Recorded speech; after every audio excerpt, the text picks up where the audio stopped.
every single day. I'm gonna make hello friends, मेरा नाम है विशेष गोयल और आप देख रहे हैं मेरा चैनल विकी वर्ल्ड। तो आपका बहुत बहुत स्वागत है। अभी तक तो आपको मेरा नाम याद हो ही गया होगा ना। तो पिछली वीडियो में मैंने आपके साथ डिस्कस किया था कम्युनिकेशन और प्रोसेस ऑफ कम्युनिकेशन। आपने वो वीडियो नहीं देखी थी तो उसको सबसे पहले जाके देख लेना, क्योंकि जब आप कम्युनिकेशन के बारे में नहीं समझोगे तो नीड्स और चैनल्स कहाँ से समझ पाओगे। ठीक है ना, उस वीडियो को देख लेना। अब शुरू करते हैं। सबसे पहले बात करेंगे need and significance of communication की। अब जो इफेक्टिव कम्युनिकेशन है ये साउंड मैनेजमेंट की फाउंडेशन है। ठीक है, जो परफॉर्मेंस है हर मैनेजरियल फंक्शन की वो डिपेंड करती है सक्सेसफुल कम्युनिकेशन पे, जो मैनेजर्स करेंगे अलग अलग लेवल पे। जो प्लानिंग है, जो एक सबसे इंपॉर्टेंट फंक्शन होता है मैनेजमेंट का, पता ही होगा आपको, उसमें भी बहुत ज़्यादा कम्युनिकेशन की ज़रूरत होती है एग्जीक्यूटिव्स के द्वारा और जो बाकी के पर्सनल हैं उनके द्वारा भी। मोर ओवर जो इफेक्टिव कम्युनिकेशन है ये काफ़ी इंपॉर्टेंट होती है एक प्लान को या एक प्रोग्राम को एग्जीक्यूट करने के लिए और जो एक्टिविटीज़ हैं उनको कंट्रोल करने के लिए, जहाँ पे आप फीडबैक इन्फॉर्मेशन का इस्तेमाल करते हो। ठीक है, इन्फॉर्मेशन जो है सबॉर्डिनेट्स के बारे में और एक्टिविटीज़ के बारे में नहीं, सॉरी सबॉर्डिनेट की परफॉर्मेंस के बारे में जो इन्फॉर्मेशन है वो बहुत ज़रूरी होती है ये डिटरमाइन करने के लिए कि जो प्लान्ड ऑब्जेक्टिव्स हैं वो रियलाइज़ हो रहे हैं या नहीं हो रहे हैं। कम्युनिकेशन जो है सबसे ज़्यादा इंपॉर्टेंस होती है उसकी एक ऑर्गेनाइजिंग में। ठीक है, एक काफ़ी इंपॉर्टेंट एड है एम्प्लॉयज़ को डायरेक्ट करने के लिए। बेसिकली इन शॉर्ट कम्युनिकेशन जो है बहुत ज़रूरी है मैनेजमेंट के लिए, ताकि सारी चीज़ें ढंग से चलती रहे और ये बाकी लोगों के लिए भी है।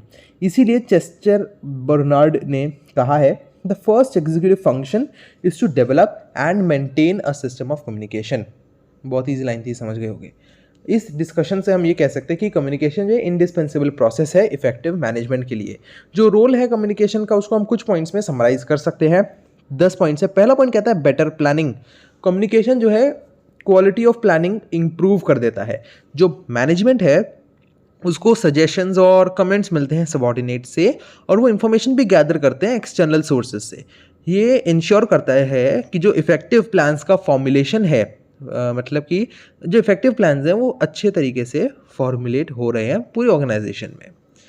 ओके, दूसरा पॉइंट है इफेक्टिव ऑपरेशंस। जो कम्युनिकेशन है वो मैनेजमेंट को मदद करते हैं जो ऑब्जेक्टिव्स, प्लान्स और पॉलिसीज़ हैं एंटरप्राइज की वो समझाने में एम्प्लॉयज़ को।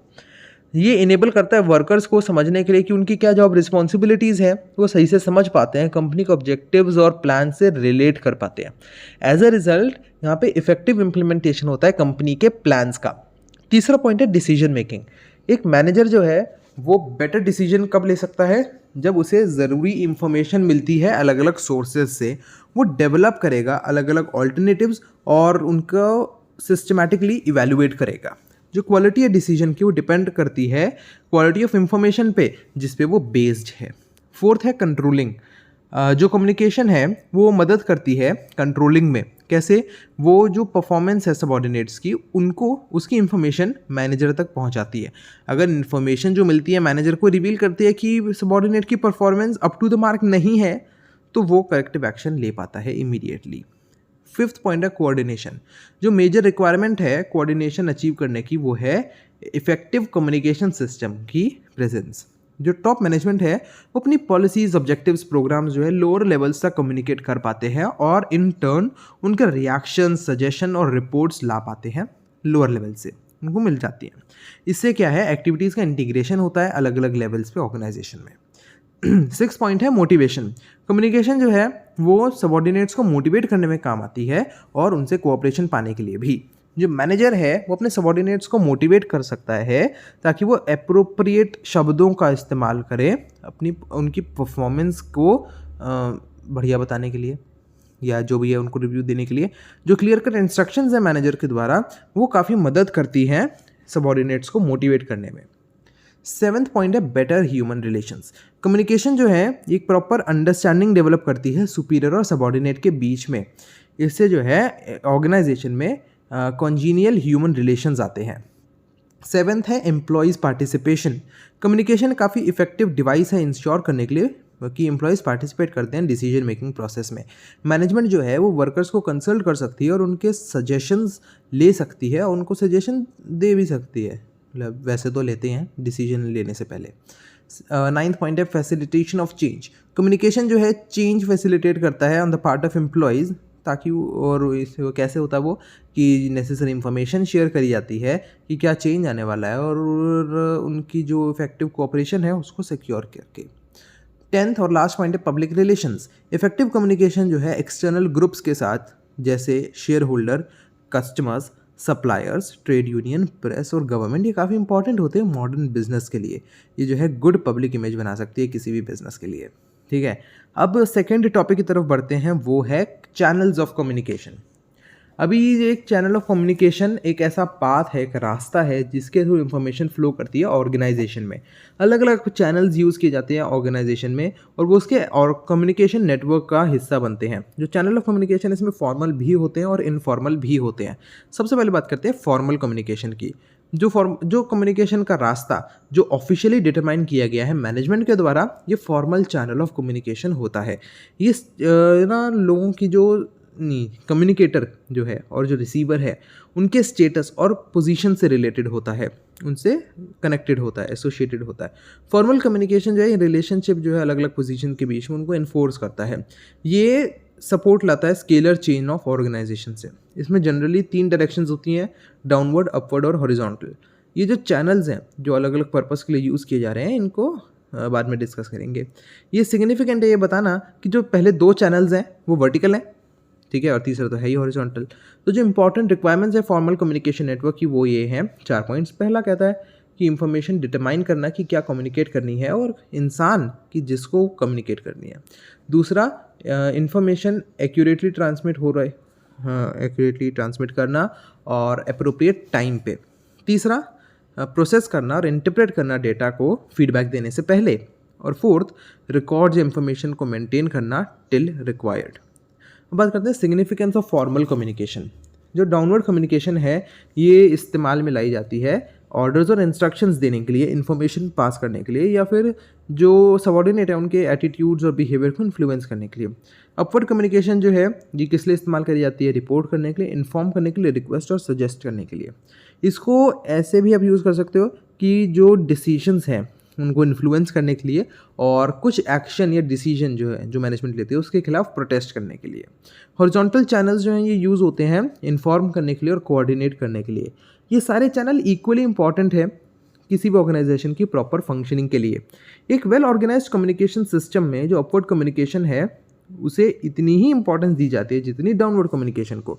क्यों? क्योंकि ये काफ़ी क्रूशल फैक्टर है कम्युनिकेशन की प्रोसेस में कि जो इन्फॉर्मेशन है कि उसके बारे में लोगों को क्या सोचना है, उन्हें क्या फील होता है ऑर्गेनाइजेशन के जो लोग हैं।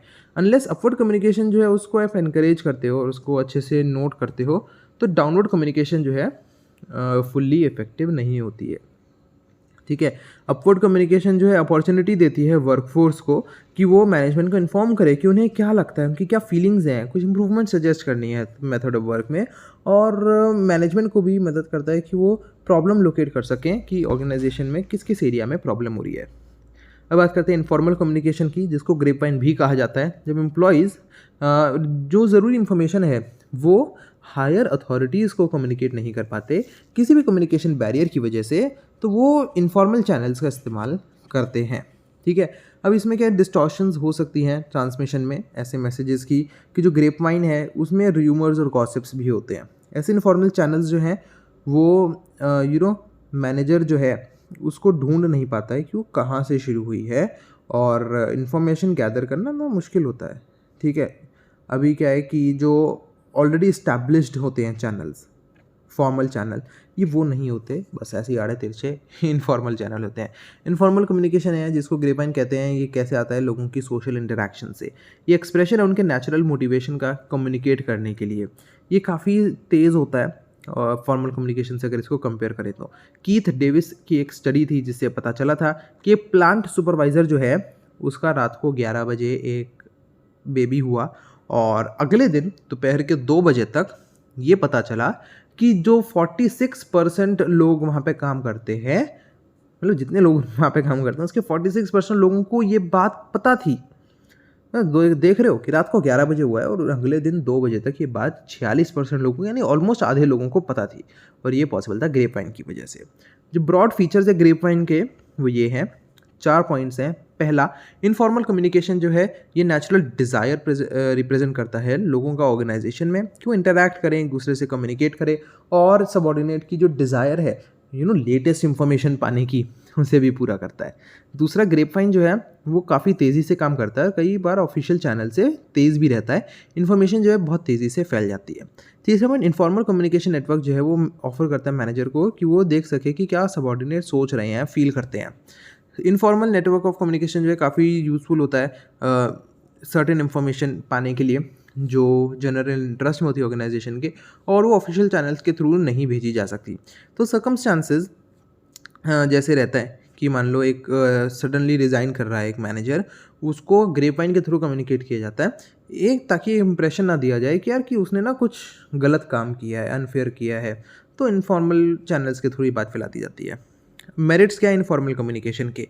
ये पहला पॉइंट कहता है कि इससे बेटर ह्यूमन रिलेशंस होते हैं ऑर्गेनाइजेशन में। दूसरा, ये उन लोगों को लिंक करता है जो ऑफिशियल चैनल में नहीं आते हैं। तीसरा, इसकी स्पीड इतनी तेज़ है और ये बैरियर्स भी नहीं होते हैं इसमें कोई। फोर्थ पॉइंट, ये जो गैप्स हैं फॉर्मल कम्युनिकेशन में उसको भर देता है। फिफ्थ, ये वर्कर्स को एक आउटलेट प्रोवाइड करता है कि वो अपने फियर्स, व्यूज़ और थॉट्स फ्रीली एक्सप्रेस कर सकें। लेकिन साथ ही साथ इसके कुछ नुकसान भी हैं। पहला पॉइंट कहते हैं इनफॉर्मल कम्युनिकेशन ऑथेंटिक नहीं होती, मैसेज जो कई बार डिस्टॉर्ट हो जाता है, अलग अलग इंटरप्रिटेशन होती है अलग अलग लोगों की। दूसरा point, informal communication generally oral होती है नेचर में और काफ़ी डिफिकल्ट होता है कम्युनिकेटर की रिस्पॉन्सिबिलिटी को पहचानना जिसने मैसेज ट्रांसमिट किया है। इससे र्यूमर्स भी जनरेट हो सकते हैं ऑर्गेनाइजेशन में, आप पता नहीं लगा सकते कि बात किसने फैलाई थी। ठीक है। थर्ड है, इनफॉर्मल चैनल जो है हमेशा एक्टिव नहीं होते, तो इनफॉर्मल कम्युनिकेशन जो है वो डिपेंडेबल नहीं है। फोर्थ, इससे कॉन्फिडेंशियल इंफॉर्मेशन लीक हो सकती है। अब बात करते हैं र्यूमर की।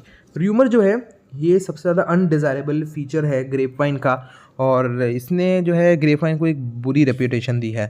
इसीलिए कुछ लोगों के लिए ग्रेपवाइन का मतलब ये र्यूमर होता है, पर हर बार ये सही नहीं होता यार।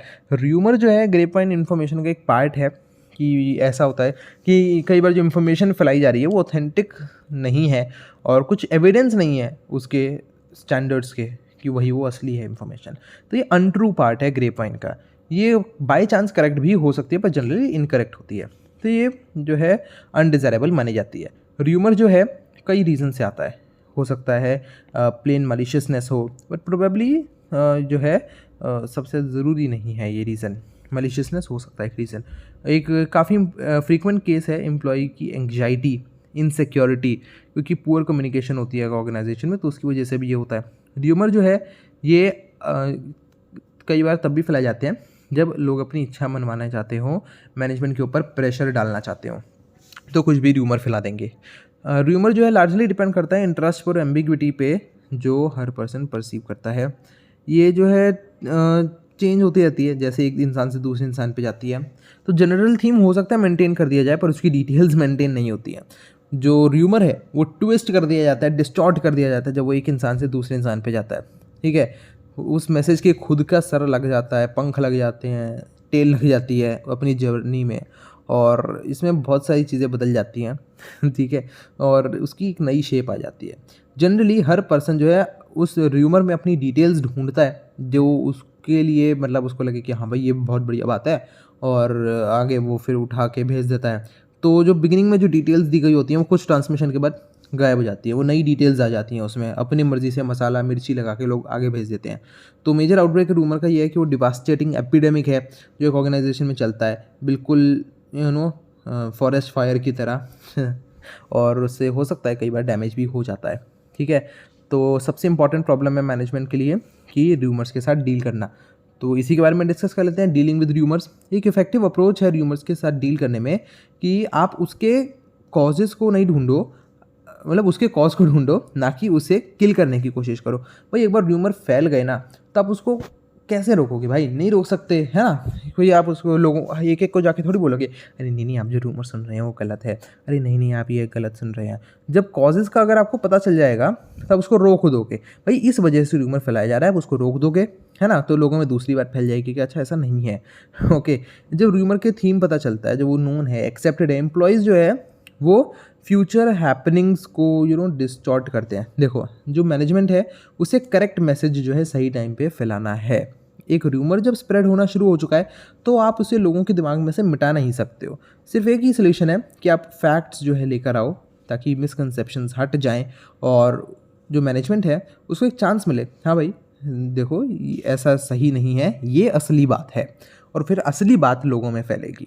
तो फैक्ट टू फैक्ट सप्लाई जो है फैक्ट्स की, वो काफ़ी इफ़ेक्टिव तरीका होता है, क्योंकि इससे क्या है कि आप जो है हर इंसान के दिमाग में से फालतू बातें हटा देते हो, फैक्ट्स देते हो उनको। जो ओरल मैसेज है वो क्लियरली रिपीट किया जाना चाहिए। जो मैसेज है उसमें फैक्ट्स होने चाहिए, सिर्फ ओपिनियन नहीं, तो ना ही उसमें र्यूमर होने चाहिए, ठीक है। जो मैसेज है उसे एग्जैजरेट नहीं करना है, जो मैसेज है वो कंफर्म होना चाहिए रिटन मैसेज से और उसको फटाक से सर्कुलेट किया जाना चाहिए। मैनेजमेंट जो है उसको यूनियन लीडर्स की भी मदद लेनी चाहिए र्यूमर से डील करने में, जो वर्कर्स के इंटरेस्ट में और ऑर्गेनाइजेशन के इंटरेस्ट में नहीं होती है, ठीक है। तो ये हो गई हमारी नीड्स, सिग्निफिकेंस और चैनल्स ऑफ कम्युनिकेशन, और यही था फिलहाल की वीडियो में। और अगली वीडियो में मैं आपको बताऊंगा direction of communication, barriers to effective communication, उनको कैसे ओवरकम करना है। तो बस उम्मीद है यार आपको ये सारी चीज़ें अच्छे से समझ आ गई होंगी। समझ आ गई तो वीडियो को लाइक ज़रूर कर देना, मुझे नीचे कमेंट्स में बता देना एक बारी, ठीक है ना। और दोस्तों के साथ शेयर कर दो, फायदा सबको होना चाहिए। चैनल को सब्सक्राइब करके बेल आइकन को जरूर दबा देना। मैं मिलता हूं आपसे अपनी अगली वीडियो में, तब तक के लिए tata bye bye and thank you.